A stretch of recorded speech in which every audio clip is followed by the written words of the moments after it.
Hi, I'm Wesley of JNL Creative Solutions, and today we're going to talk about your secret sauce. Actually, we're not going to talk about that, and I'll explain that in a minute.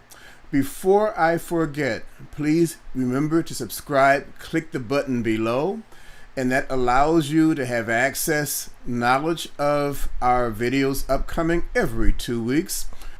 More importantly, if you want to be notified, likely because you're very busy otherwise, click the bell and we'll actually send you notification of the next part of this series of Your Secret Sauce. For those of you who are new to us, you might ask, what is the secret sauce stuff? Well, I firmly believe that you are the avatar of your business, that nobody else can lay claim to. And there'll be more detail of that in upcoming series. There was a prior episode linked below that will explain the overview of secret sauce. Not quite your secret sauce. Well, I won't give you who you are as your avatar of your business. I haven't met you yet. Feel free to contact me. But I can give you some indicators of how to get an edge over the competition by providing unique value. And today we'll talk about that. I'll give you 3 examples. The last example will be my preferred method that will give you a jump start in the competition, because quite frankly, that's what we're talking about here. So I'll use the scenario of people who will meet one-on-one for the first time. Maybe their first contact was through a internet environment like Zoom perhaps, or perhaps it was physical, one-on-one in a group meeting that's coming back into vogue now. And you pass cards back, or you share a chat room, you made eye contact, whatever the criteria may be, you decide, hey, let's meet. And you don't know much about that person other than perhaps their initial statement of what they do. Now, there are 2 schools of thought. If you have offices next to each other, not a problem. But for my part of the environment, I'm in New Jersey, and it's not uncommon for me to travel 40 minutes to get someplace. And as we negotiate the terms of meeting, and I don't know if I need you, have value in you or not, I like to believe I have value for you. But we'll say, let's negotiate. Some people will say right off the bat, hey, my office is in this township or this city, that I have a restaurant right across the street. I can see you Tuesday next week, 9:15 a.m. Now, there's nothing wrong in that approach. It's very, very efficient for the person who's making that proposal to me. And if I'm looking for a job, if I'm an interior designer and I want to look at your place of business, or systems analyst, whatever it may be, supply chain analyst, I need to be where you are physically. No question about that.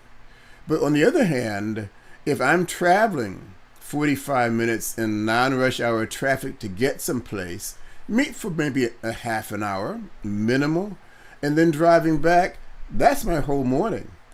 And I've had nothing else I can access. So I'm not advocating one way or the other in this instance, but you would decide the value of your time versus that of the person saying, meet me next door. That's one type. Another type I've heard of an invite, again, say a 45-minute distance between each other.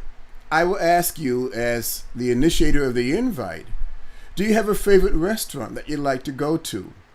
Which makes perfect sense, because I'd like to endear myself in your heart. Hey, if I accommodate your personal value needs, then I will more likely be perceived as accommodating or enhancing your professional needs for your company, for your business. And the person may very well say, oh, my favorite restaurant right across the street or 2 blocks away. It doesn't matter. I'd be happy to be there. One, besides the initial impression I want to make with you, I've increased my resource of restaurant value. So perhaps if I find another prospect in that area I'd like to meet with, then I can recommend this restaurant to if it works well. Besides my enjoyment of what makes it work for you, learning that. So that's the second method. Oftentimes I find when I do ask that question almost every time, they'll say to me, well, Joe, you decide something. Now, some people will insist, oh, no, you tell me what you like, and it becomes almost who's got the hot potato and passing it off to each other.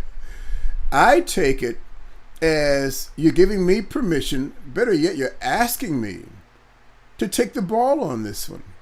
In initiating the invite, in essence, I'm the host because I initiated the action.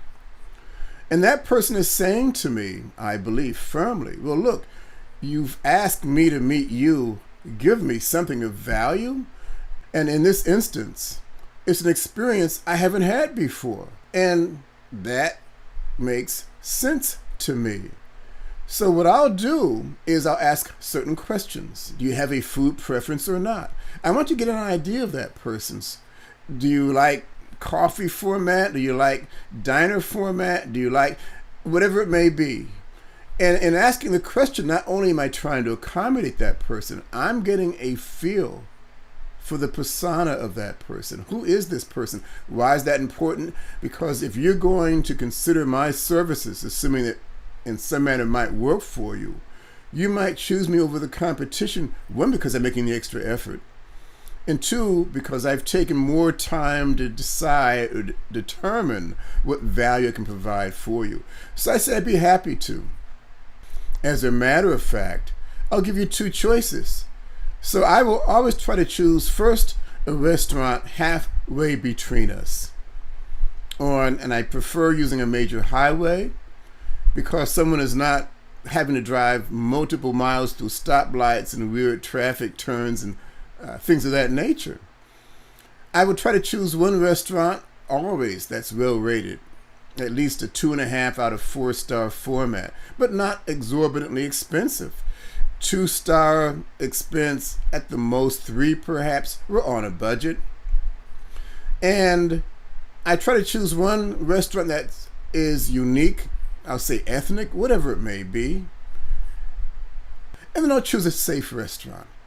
And I say safe. What do I mean by that? It could be a diner for breakfast, eggs, toast, bacon, coffee, donuts, the usual and customary. But in either instance, they're both rated well. They're equitable in the value of food ambiance that they provide.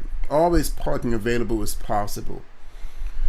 And I will share these two options to my new prospect. And they'll make a choice. It's not uncommon when that person gets there. First they'll say, I've never seen this place before. I drive by here all the time. Never caught my eye. How did you find this place? And lo and behold, if they like the food. In fact, one guy said to me, I love this type of food. How did you know I love this type of food? I didn't know, but I told him, well, this is what I do. So the point, if nothing else, we had a common laugh. But again, it's about building relationships.